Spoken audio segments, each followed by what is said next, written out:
All right. We're back today in the Flaminpit building. We're down in the basement doing it old school time. How you doing, John? Pretty good. I don't know if old school time though, because it's like we got modern day technology. Oh yeah, like yeah, electricity. Yeah. I forgot. We got electricity. And we got running water, though you can't drink it. Oh yeah. Can't do that either. Well, damn, we back in old time. Well, I don't have the pump put in yet. You know, I had one of those when I was a kid. We had a pump outside, and then we had a pump inside. When we got it inside, we thought we was the stuff. You ever had that? No. Okay, you're too young. Anyways, today I want to welcome back, my guest, Mr. George Grundy. Woo-hoo! Thank you. So, you know, you're a veteran, John. See, George. You're a veteran, so let's talk. Tell me about what's been going on in the world of the veterans. Well, a lot. There's a lot going on. I see you everywhere. You were in Standing Rock too, weren't you? I was in Standing Rock. What was that like? I mean, it seemed like you guys had just gotten there, and they had already resolved the issue. Did you get there in time before they resolved it?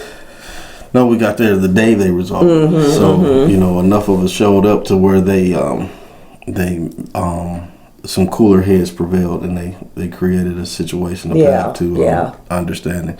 But it's crazy how they had that leak, that oil spill. Right afterwards. Yes. I think that was, you know, like some Cobra Commander. If I can't have it, then nobody's gonna have it. Yeah. Oh, you gonna make me change? Well, I'm gonna just let this little trickle go. Right. Because it was just so obvious to me. It was just like right after that, but it's like up the road a little bit. So they're saying, well, you know, it's up the road, so it's not gonna hurt down here. Like nothing goes downstream. Right.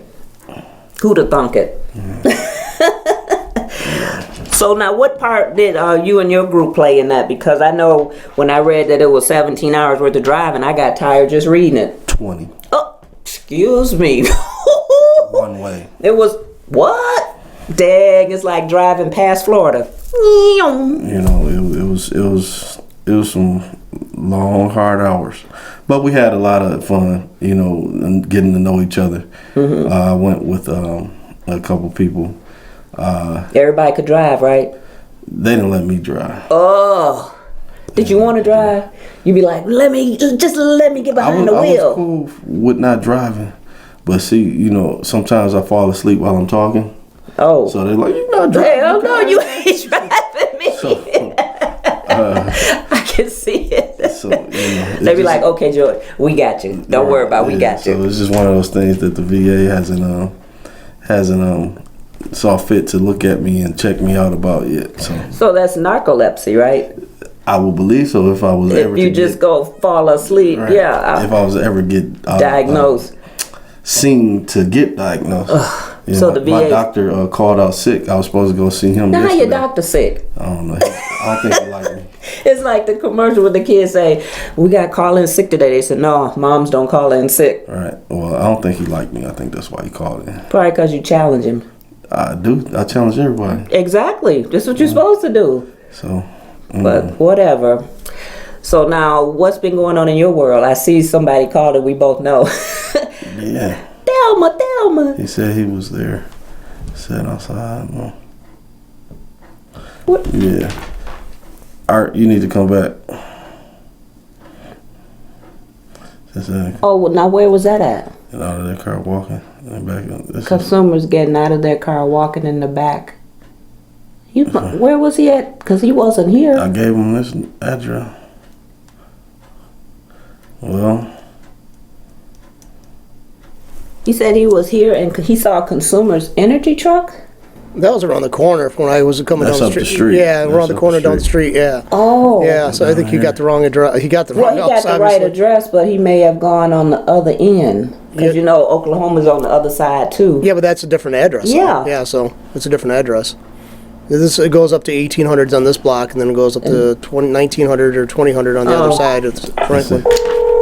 I'm gonna call him and see what we can, you know, if we can get him to come back. Yeah. We'll put on speakerphone. He's like, all right, come back. He's like, I'm not answering now. He might not. Yeah, he ain't pick up. Aw. See, that's not right. I can go outside and see if I can see him say moving around there. So What he said, did he leave? And he thought you would be there before me. Well, you are here before him, unless he came. I don't He know. probably looked for my car and everything. Oh, That's how that went. yeah, he probably saw mine, but he wouldn't know mine anyways. But anyways, now, you know, you and I have been talking about your veterans program because, you know, I'm trying to put my house up for sale and hopefully we can Right. get Get that. a veteran in there that, you know, have benefits, get VAs, nice housing, everything. So what's been going on with your project? Well, I'm still working at getting some things going. A lot of things are happening. Some stuff is more strategic than anything.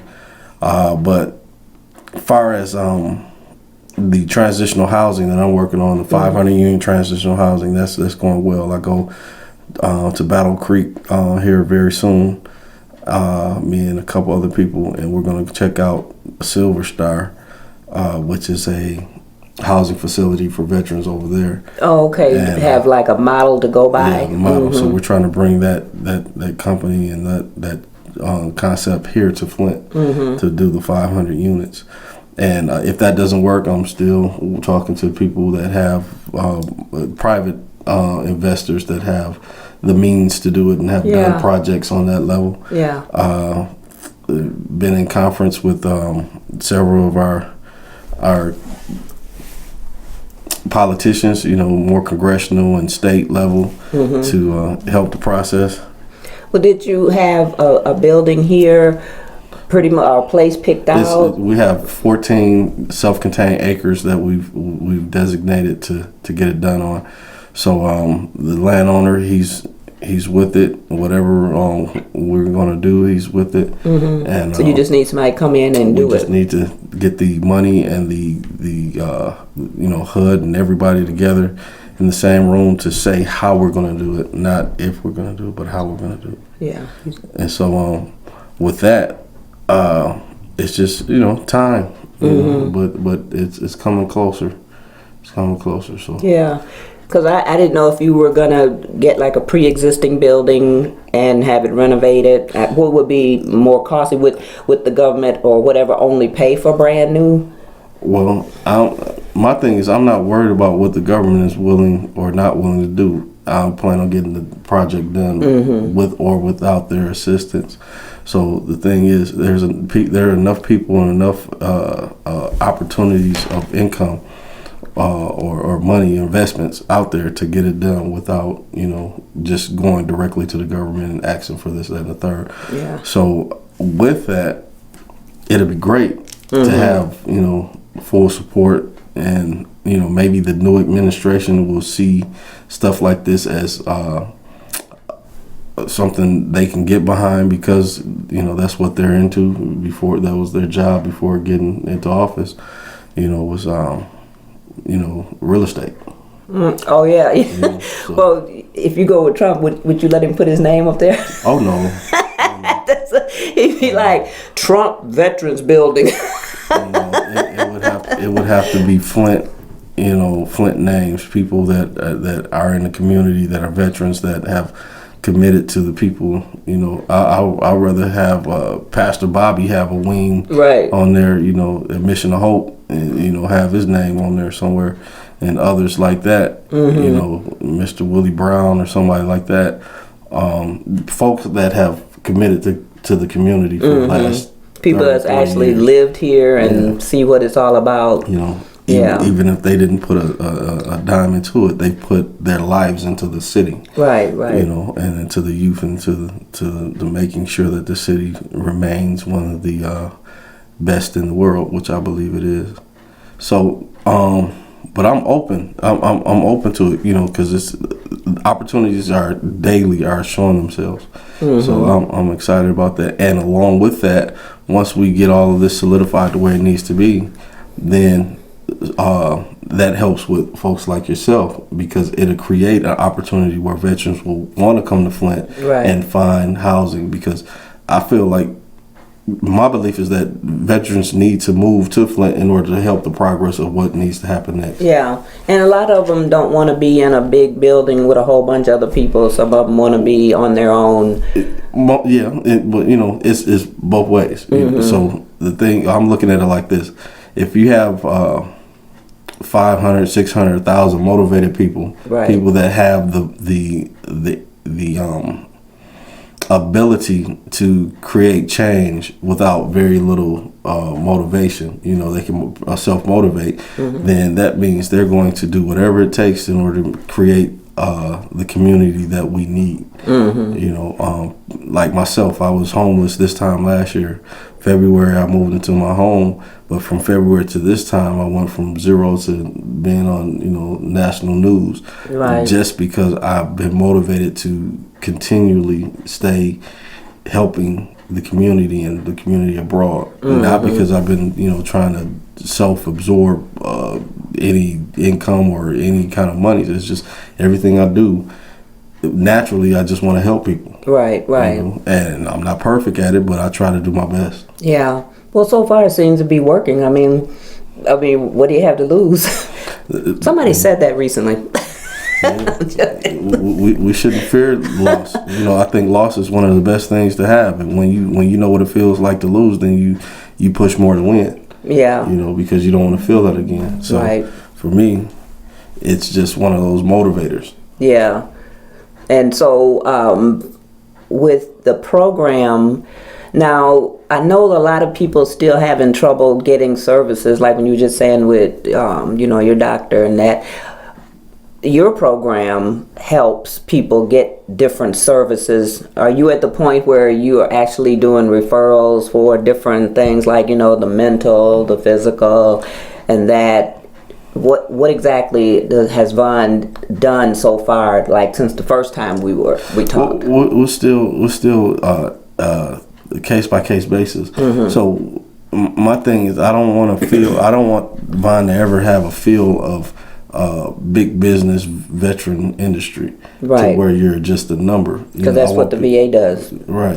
So I want to continue to be even as we grow, to have the grassroots feeling, to saying, hey, whoever you are, whatever you're going through, we'll walk you through the process. We will help you get where you need to go. I have a veteran now that I'm working on, that he may end up going to Battle Creek, you know, but those relationships have been built to where we can figure out exactly what's needed, and then once they're there, they get everything they need instead of just get shuffled again. Right. You know, so on and so forth. You know, there are veterans that go through Veterans Court that come through and specifically work at Vine, because there's a certain mentality that I understand being a veteran. Right. That others, they may not be as lenient or forgiving because they don't understand that concept of thinking. Yeah. So it's just a lot of little nuances that civilians may not understand. They may want to, but you know, it may catch them off guard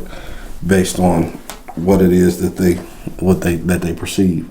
What do you think the VA should do better, like in order to help a person with a group like you that you're trying to help? Like, all I hear about the VA is that they don't do what they should do. They take forever. If you had something to say to them, like, what can they do to help veterans? I mean, what would it be? My opinion of the VA is that the infrastructure that they have needs to be rearranged. It's a little too large based on how they have it.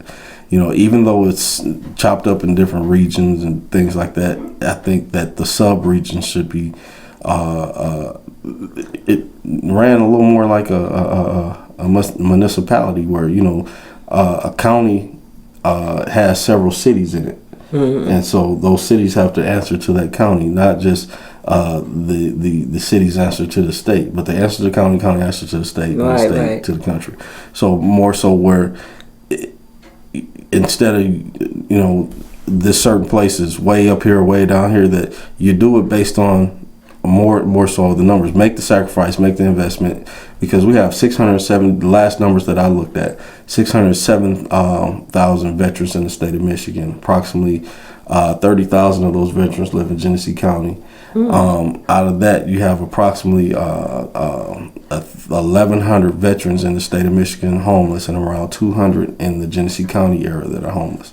So with those numbers, it's only 200. It seemed like it would be bigger. It most likely is, because when I was homeless, I lived in my vehicle and I didn't let anybody know that I was dealing with homelessness, so I wasn't on those numbers. So you could probably double that easily. Yeah, because every year when they go around and count the people like under the bridges and all that kind of stuff. The point in time count. Yeah. Which this year I got involved. I'm behind on some of the information, so forgive me, y'all.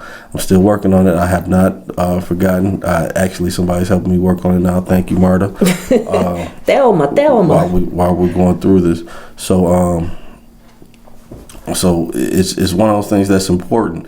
I look at it as being able to find people that need, and being able to help them fill certain needs when others are not paying attention to them. Yeah. So some organizations, they get credit for certain things, but my thing is, we need to get credit for getting people's lives changed, not just knowing where a need is. You have to feel the need with a solution, in my opinion. So that's why I thought first of the Veterans for My House, because after talking to some other people that work with veterans, I found out that there is such an issue with them finding housing. And one of my friends was working with them. She recently passed away, and she worked really hard trying to get a house for like the female veterans with the kids and everything. And somebody come along and went up under her, took the house away. So I'm thinking it's enough empty houses around here that landlords or homeowners that just let sit and claim them for taxes.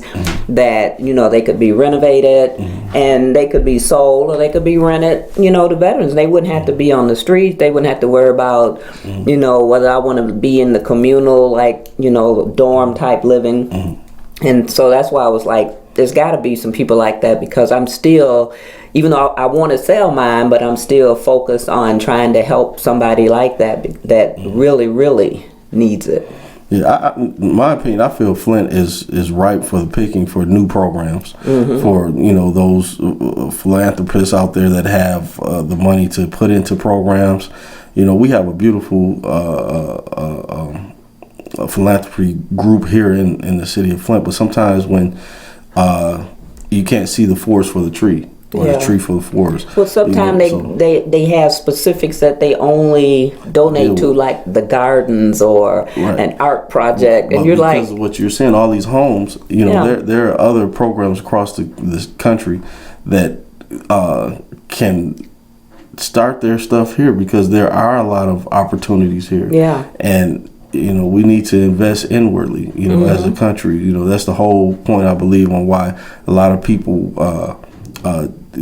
focus their vote the way they did, because they want to invest at home. Flint is that. I feel like this. If so goes Flint, so goes the country. You're talking about the place where this is the Silicon Valley of the industrial age. All the cars and the technology and stuff like that, it started here. Ford gave us mass transportation, but Flint gave us the technology. It gave us the engineers to innovate and things of that nature. It gave us the housing laws, gave us the unions the way that we see them. So the sit downs and all this stuff happened here in Flint, Michigan. So if you take it, and right now Flint is what it looks like when capitalism says, I'm done with you. When it's like a wham bam, thank you ma'am, I'm done, I used you, I did everything I wanted to you, now I'm gone. So this is a place where if you have a heart for that broken person or the broken system, then you invest here in order to say, hey, you're still a person, you're still an entity, you're still part of the country, we still believe in you. Standing Rock, that's how I felt when I went there. I didn't go there to get recognition for Flint. I went there to help the people there. And because we had on the shirts that said Flint, people reached out to us. So seeing people hit with going to Standing Rock, seeing people in social media getting shot with rubber bullets and spraying them with hoses as cold in as the it middle was. of the winter. Yeah. If that's the most un-American thing I can think of. It reminds you of back with the blacks and whites, when they break out the dogs and the hoses. With the civil rights. Yeah. We're over that. If that's your concept of thinking, if that's how you want to run a corporation, company, or a government, then your time is ticking and you're running out of it. So for me, I don't believe in that America. That's not the America that I subscribe to. That's not why I joined the Marine Corps. And, I didn't join the Marine Corps because, I want to help black people or want to help black community. I want to help people. So for me to see any person being treated unjustly is equivalent to seeing any person treated justly. So I'm here because I believe in people. I'm here because I want to help people, not a type of person, not a community of people, but people. And yes, I'm going to lean more so to the black community because I'm a black man, but that doesn't take away from anybody else that I want to help, because I'm a human being. Just like anybody in their community is going to lean towards just naturally to their community. So, but we have to come together as a unit in order to create solutions for the problem, especially things that look like Flint, because it's just like watching a trailer coming to a theater near you. This kind of issue, these kind of problems coming to a city near you if we don't fix it here. That's where I feel it's coming to a city near us, because they don't want people to move out, but yet they do want people to move out. And I feel because they're not doing anything to help with the water and all that stuff, everybody's at a standstill. Nobody knows what to do. So you got the veterans is caught up over here. You got everybody else caught up over here. The government's in the middle going, well, let me see. Right. So now the 170 million that they gave us, what do you think is going to happen with that money? Because I hadn't seen nothing about the credits for water bills. I don't want to speculate on anything negative, but I look, just my little small pinochle opinion is that it's all interconnected. When you look at the KWA, when you look at the master plan, and you look at the way that everything's been done with the water, this to me looks like the Fourth Reich. If I was reading it in a book, I would believe that this is, the new Nazi agenda. It looks like something out of a book. Well, because when you want to if you want to take over any indigenous population, what do? You take away their food and their resources and their finances. It just reminded me of watching Schindler's List when he was spraying them with water because they were hot, and everybody was laughing, thinking he was doing it to be cruel, and he was actually doing it for the opposite reason. But they're not helping us like that. It's just, and I don't, I'm not smart enough to understand and know what the truths of things are. All I know is that as an individual, and what I see and what I feel and what I'm living in, it feels like that. We have no banking system in the city of Flint. We have no major grocery system in the city of Flint. It is a food desert. That's what they say. Financial desert. And then think of the water. Did you hear that Hamity's, somebody who owns a Hamity name at least, is going to be starting up a store in Clio area, the Clio area. Yeah, in the Clio area. Yeah. Vienna Road. It's gonna, Clio, but it's like still, but okay, but if they see it, if you start on an area that's more prosperous, then you have a way of offsetting any losses in an area that's not so prosperous. I mean, that's my hope anyway. But I mean, I hope that sounds encouraging to me. I would love to see Hamilton Brothers back, because when I was a kid, that's the only place. Up until I was about 12 years old, that's the only place we went. They were here right up the street. Yeah, they were here when I moved here in '81. There was a Hamity brother, and then there were Kessel, and then Kroger to Kessel to Kroger again, and then everything on the north side started closing up. What? It's like Meyer, Kroger.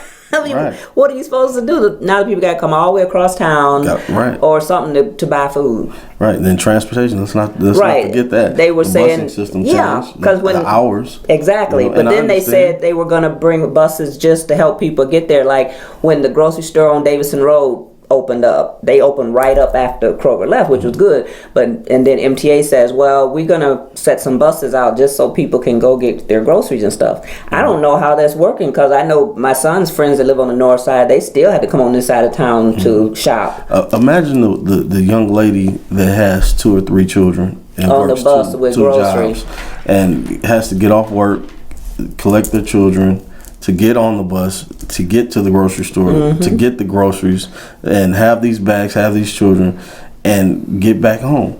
That's almost an impossible mission. Yeah. You know, and those are the folks that you need to make sure that you help. Those are the folks that we need to make sure don't fall through the cracks, because you're talking about this city has produced some of the best people on the planet. Engineers, athletes, professors, doctors, everything. But something happened. But something, the system happened to us. Yeah. So somewhere down the road, the system happened to us, and like I say, capitalism said we're done. My $10 is used up.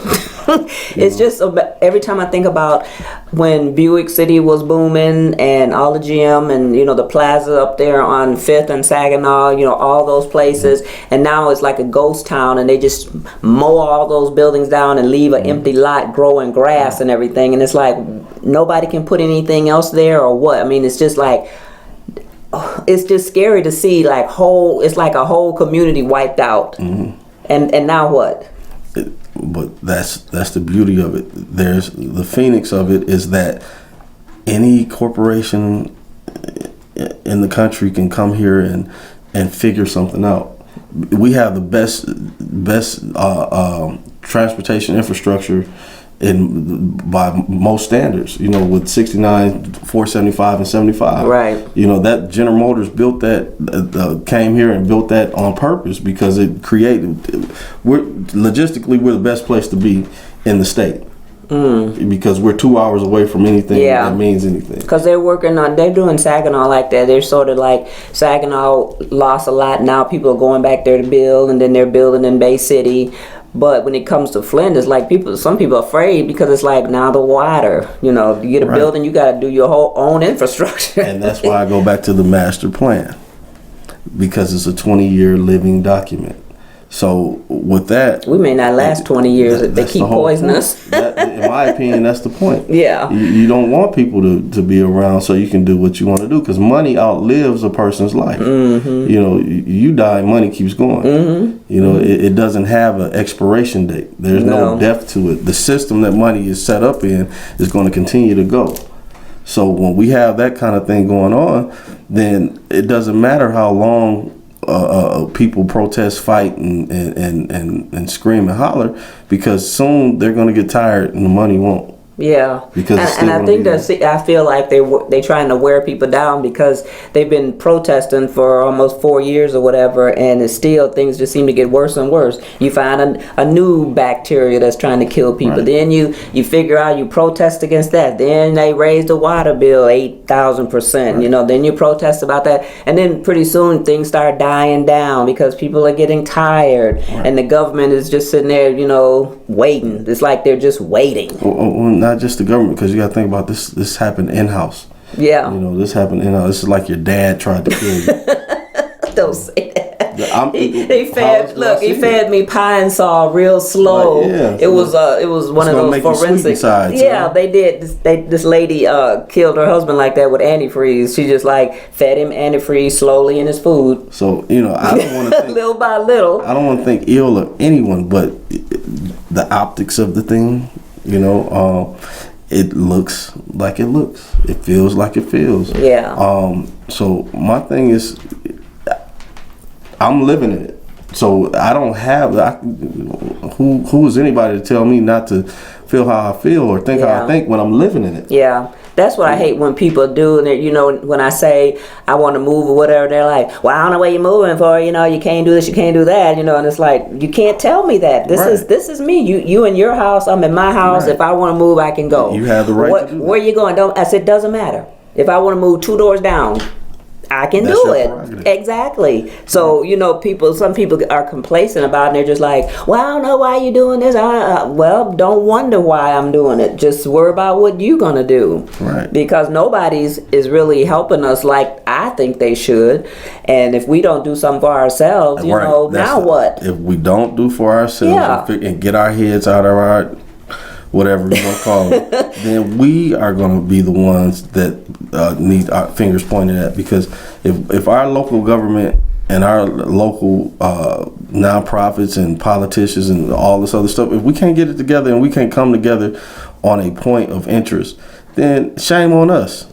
Yeah. Billions of dollars have been allocated towards this issue. Hundreds of millions of dollars are waiting and sitting there for us to be able to help fix and relieve issues.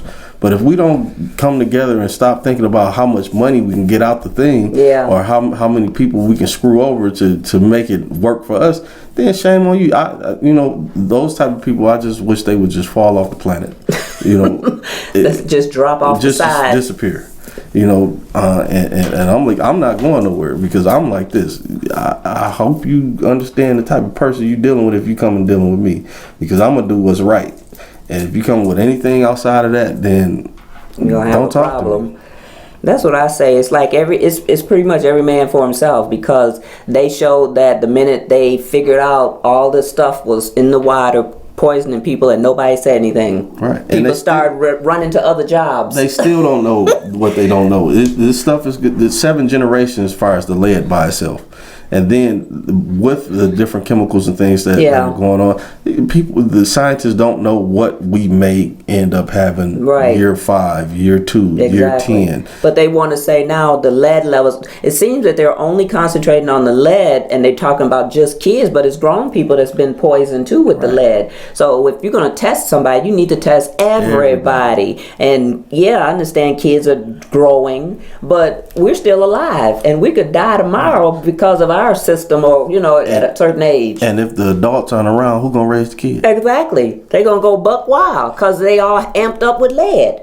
Children can't raise themselves. Contrary to popular belief, children don't raise themselves. Well, these days when they try to raise themselves, it's a hot mess. That's why we need the grown people to stay around. But it's just more than lead that's in the water, because all the different bacterias, and the one lady that had the orange thing growing around her faucet, and then this guy on Facebook the other day, he opened up his faucet, he had black goo in it, and nobody knows what it is, and they're like, you got to take that to get it tested. Okay, where do you go to take to get it tested and know that it's for real? And then when they showed that news about where stuff was getting tested, and they were like, well, I see it for myself, they did a good job, blah blah. It's like, I don't trust anybody.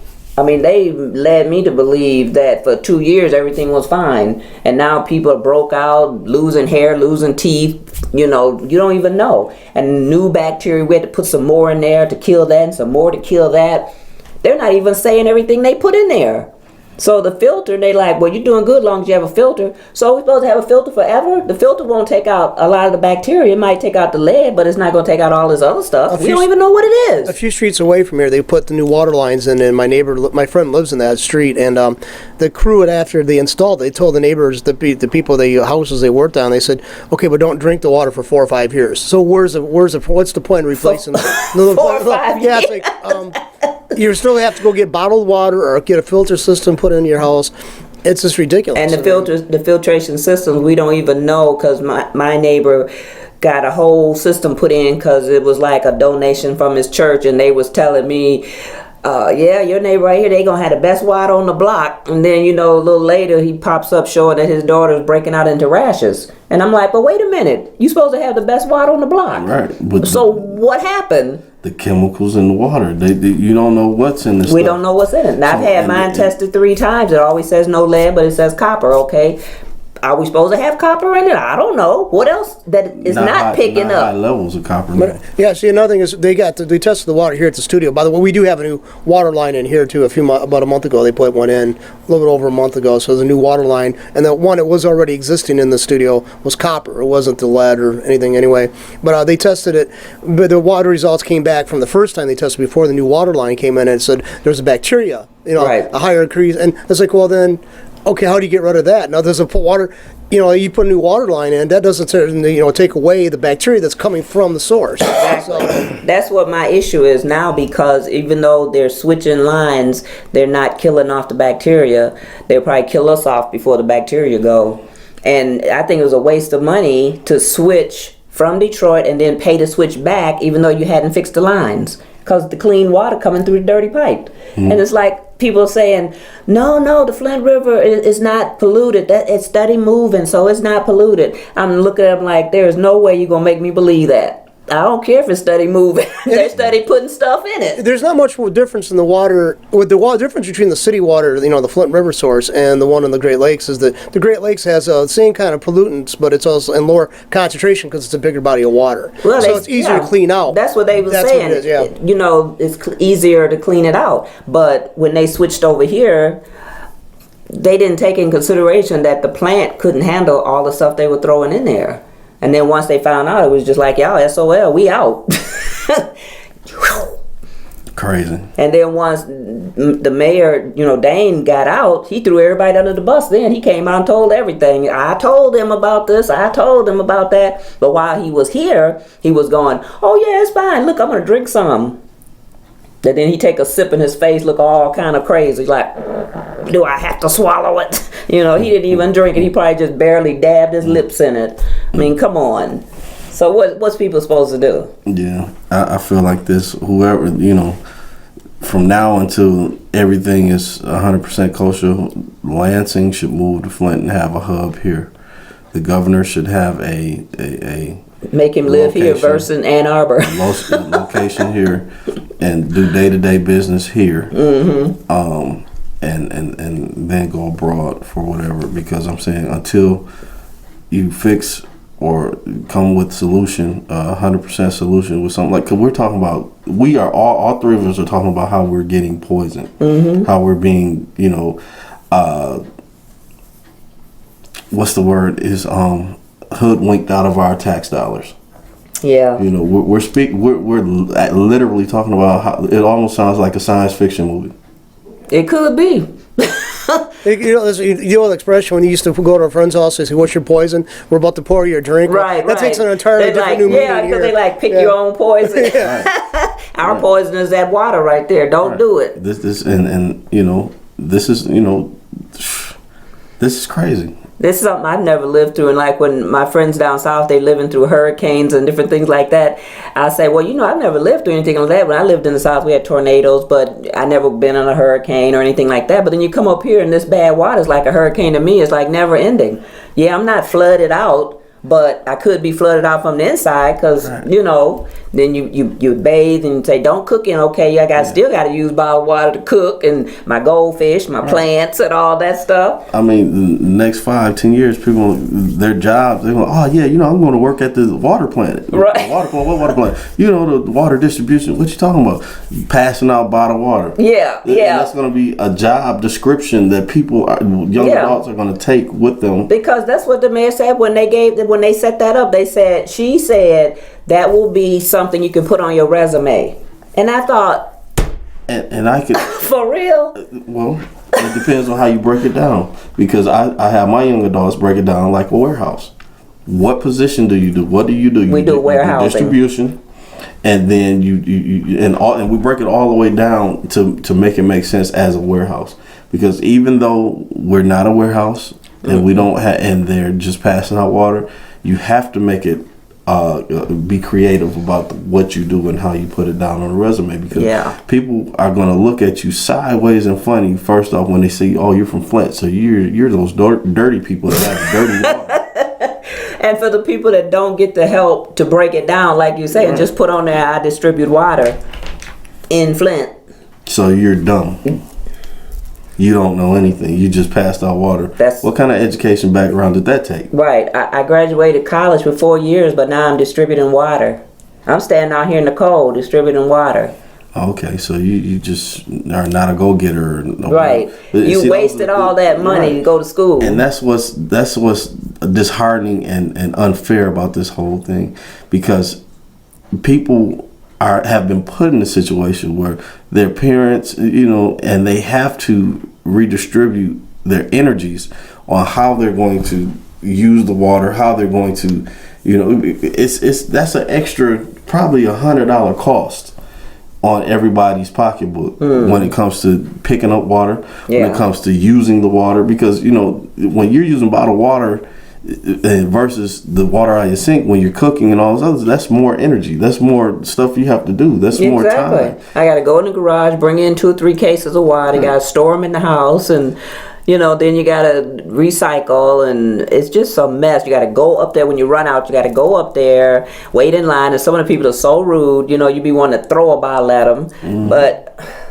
It makes me think back on the Beverly Hillbilly episode where when he first struck oil, his cousin Pearl was trying to get him to convince him to move out of the area, and she goes, "You have to carry water half of a mile away and all that." And he said, "Yeah, why would a man want to leave this great thing?" Basically we got the same situation. You got to go about a mile or 2 down the road to pick up the water. It's like the little kids that walk 10 miles to get a bucket of dirty water. That's about the way it is. See, we can actually say we live in an urban setting, but we have the very rural experience. When it first started hitting me, you know what I felt like doing? I felt like reaching out to Ethiopia and to Haiti and asking them for water donations. Do it the opposite. Just because we always giving them donations. Just to show that, look, they have a better situation than we do. And we're supposed to be a first-class city. Right, and they're third world. So I'm saying they get it more than we do. Well, they just had a thing. I just read an article about Haiti, that last hurricane that hit. And they were saying that the Red Cross collected like $170 million or whatever right off the bat. And then they showed they had only built 3 houses. So they were like, well, where's the rest of the money?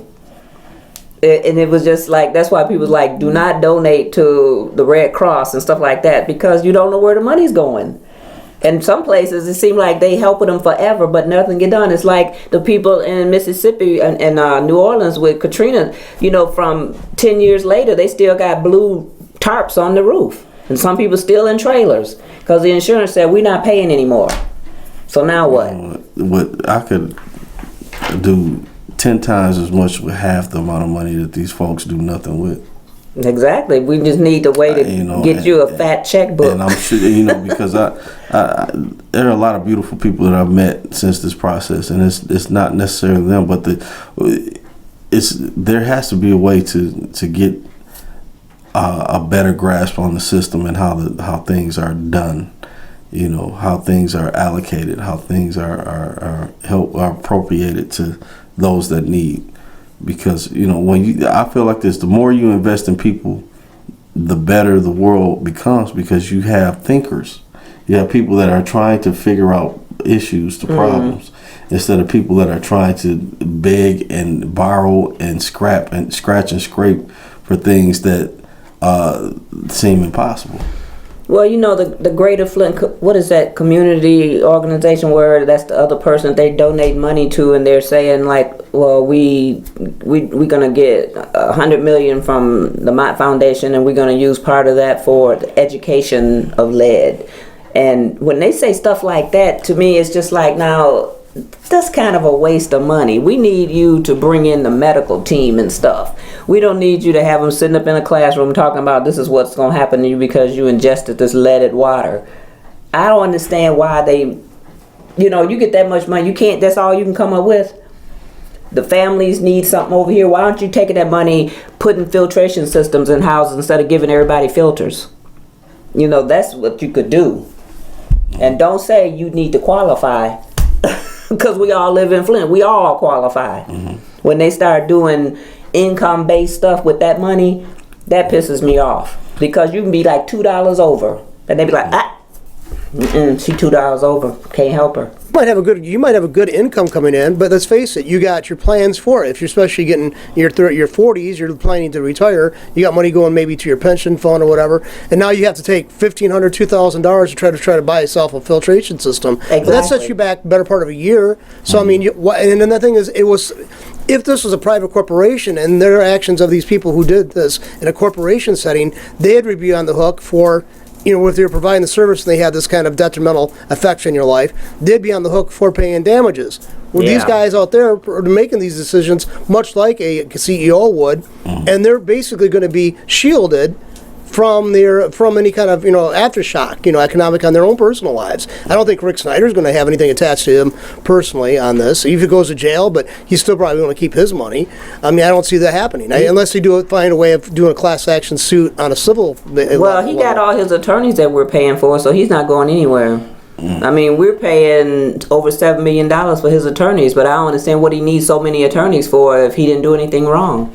I would love to have a conversation with him, just, like how we're sitting here talking. Yeah. I would love to have a conversation because I really don't want to believe that he's that evil. He's that evil.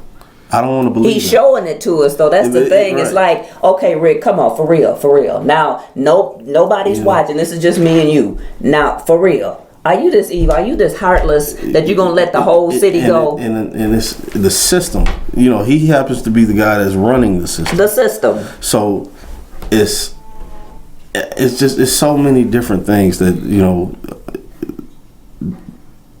I don't see it. I don't know. It's to me it's heartless because when you sitting there constantly making decisions to say, well, we're gonna give you this much money, but you can only use this much for this and this much for that, and then you go to your $1 million condo in Ann Arbor and drink good water. I mean, come on, Rick. When you say, I didn't know anything about it.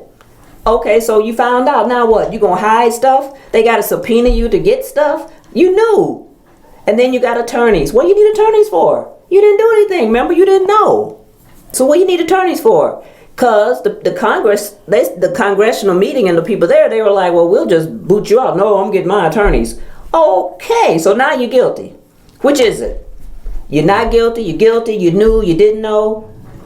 But how can you be so heartless to sit here, poison the whole city, and then say, well, we're working on education for, these little kids, and we want to test the little kids. And then he tucked them lips like, okay, period.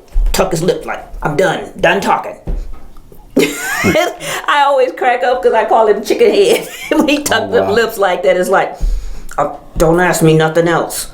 I'd like to talk to him too. I'd bring him right in the pit. We'd lock the door. But see, we wouldn't let him out. His bodyguards would be outside. We like, no, we got it. Listen, I would lock the door. John, stand in front of the door. Don't let a soul out till he answers the question. Because it's just not right. I would like to see some reputable organization that because the news has been flip-floppy too. On some of the news has been flip-floppy. They probably tell him what he can answer and what he can't answer, so he already got it prepped in his head. We have to get more accountability from our public officials. We vote them in because we believe in them, and then when stuff happens, it's unbelievable.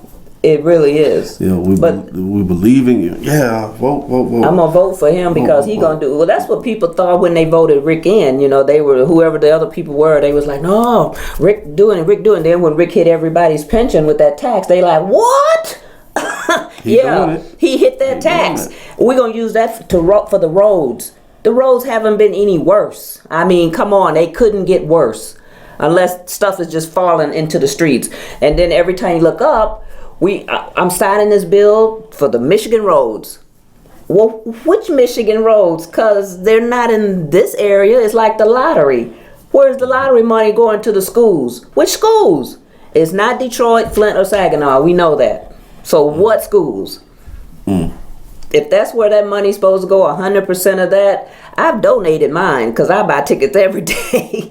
But the schools hasn't gotten any better, so they bring in all the charter schools. Okay, so what? Now they cramming all the public school into the charter school because they're saying, well, you're going to get a better education over there. But then when the class size over here doubles, now you're in the same position you were with the city schools. The classes are too big. You got one teacher. You got mixed kids in with mental issues. You got them mixed in and they can't concentrate. And now what? Tell me another one. We're all screwed up, and the system, all the way up, all the way down, has to be changed. It has to, because how do you go from being one of the best cities on the planet to being one of the worst cities on the planet. You know, to me, that's systematic. That's a systematic setup, in my opinion. It is. It's like on The Color Purple, how you hang your socks in the middle. It's systematic.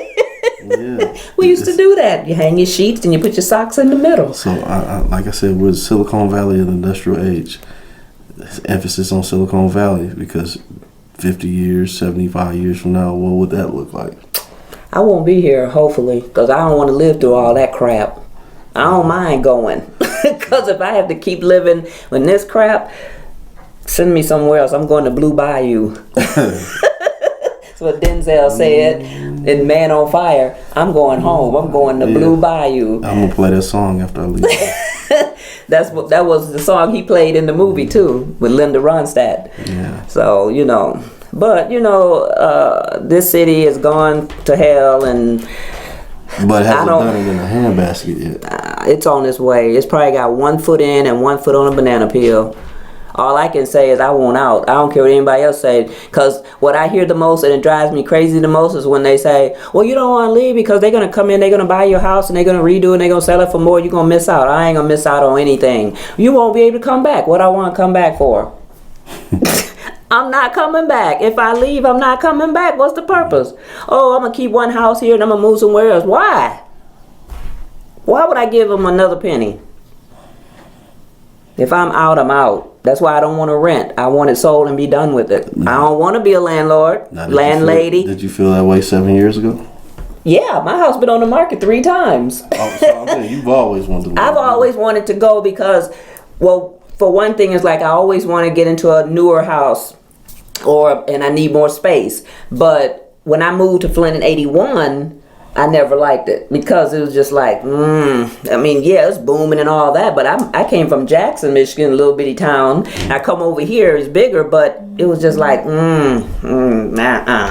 So when different subdivisions were building new homes and everything, my goal was to get a brand new house for me and my son, and then I could just stay there forever and a day. Well, when the market was good, the subdivisions I was trying to get in, a lot of them hadn't built enough houses. You know, I don't want to move into a subdivision only have like 10 houses in there. Mm-hmm. Okay, then when the market fell out, those 10 houses still there. I didn't want to be stuck in there with just like, you know, I want a whole subdivision. So, you know, it's been on the market a few times, and this last time it was on the market, the houses down in my area, it was like 3 or 4 of us on sale, and then they took theirs off and they rented them, so that left mine, and I thought, well, if they just gonna rent theirs, then mine is doomed, so I took it off the market again. But now with this crisis, I mean, this is like pushed me over the limit. I have to go one way or the other, and I'm not stopping this time. That's why I started thinking. I started working with like Joyce and Miriam, and you know, asking questions and you about what can I do to help veterans. And hey, Joyce, we got to get together. I apologize.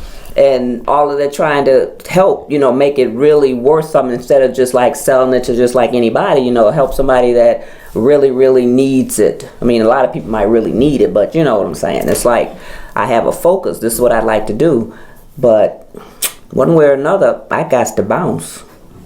Hey. I need the space too. My house is too little for me. That's why it's good for a starter home. It's good for single family, couple, something like that. But my boy is a gadget person. He got gadgets everywhere, and I'm a person. I need a whole room for just my purses. Purses and gadgets. Yeah, so we got to have more space. We need at least 2 more rooms just for those things. Wow. Especially my purses, because they're like up to here. Mm-hmm. And I can't have my purses stacked up. They got to be on shelves. Gotcha. So, but anyways, I'm glad you came in today, and we probably even talk about everything you came for, but, you know, it's a good start. You could always come back. I appreciate you. You've been very, very kind to me. You could always come back, and maybe we get that other person, you have to just drag him with you, handcuff yourself to him. And then the, what was it? You have Mr. a Christmas Henderson. Event coming up or something, We already did it. Santa was there. We had Santa. Yeah, I saw that. I saw that online. I was like, gee, I didn't get to sit on his lap. Did I say that? Yeah, I'm going to show you. We had Santa. Santa was with us. Y'all gave out food and everything. Everything. Look at that. Yeah, I saw those. Oh, this I don't have Santa on this phone. No, it's on Facebook though. I saw it on Facebook. So anyways, our time is running out for today. Look, get off there. You put your FaceTime thought I had live something in or on. whatever. Get off of there. I'm trying to show you Santa. See, He tried to show me Santa. Santa baby. Da, da, da, da, da, da, da, da, da. But yeah, we are gonna wrap this up today and get on out of here. And probably sometime in the new year we'll have some more news for people. I know you're constantly working. Yeah, got a lot of stuff in the pipeline. And the pit is always open. Thank you. Can't find Santa. Can't find Santa. Santa lost. Santa gone back to the North Pole. What's wrong with you? He got a few more days to get back. It's still rotating. All right. Well, I want to thank you again for coming in, taking the time out your day to hang out in here and just do silly stuff, but interesting stuff at the same time. And welcome you back next year. Yeah. Oh, he found Santa. Santa with I know Eric that guy. Patrick Thomas. Yeah. I So wanted they to had a talk good to him conversation. before. But yeah, we're gonna sign off and make sure everybody get a copy of my book if it's a good Christmas present. You see that right there? See how pretty red and white it is? It's just for Christmas. I use those colors. It's just for Christmas. Dun, dun, dun, dun, dun. Again. Lulu.com or you hit me up on Facebook. Anyways, want to say happy holidays to everybody from the Flaminpit Pit. He gonna sing us on out. Happy holidays. Da, da, da. And we're out.